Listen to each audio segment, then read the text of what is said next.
Le chef du gouvernement Albert Ouedraogo séjourne depuis hier soir à New York. Il va participer lundi prochain au sommet des Nations Unies sur la transformation de l'éducation. Rencontre de haut niveau pour mobiliser les dirigeants du monde autour de la problématique de l'éducation.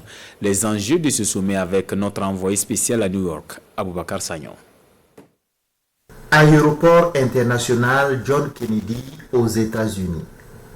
En foulant le sol new-yorkais ce vendredi, le Premier ministre burkinabé vient pour porter la voix de son pays au sommet sur la transformation de l'éducation.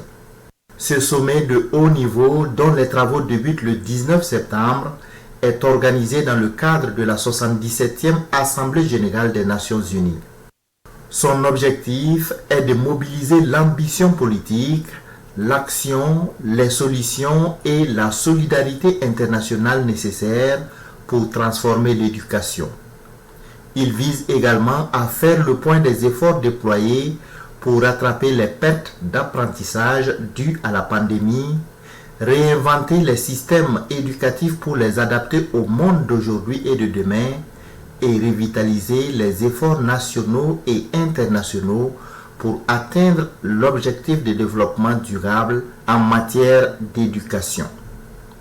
Affecté par la double crise sécuritaire et sanitaire, le corps burkinabé doit se réorganiser afin d'offrir une éducation de qualité à tous les enfants. Ce sommet est donc d'une importance capitale pour le chef du gouvernement Albert Ouedraogo. En attendant l'ouverture des travaux, le Premier ministre a eu une séance de travail avec la ministre en charge des Affaires étrangères et une délégation de la mission permanente du Burkina Faso aux Nations Unies, conduite par l'ambassadeur Seydou Senka.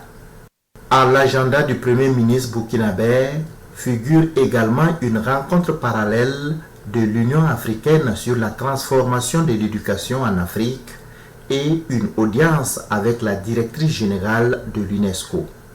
Avant de regagner Ouagadougou, Albert Ouedraogo prendra part à des échanges entre le chancelier allemand Olaf Scholz et les chefs d'État et de gouvernement africains.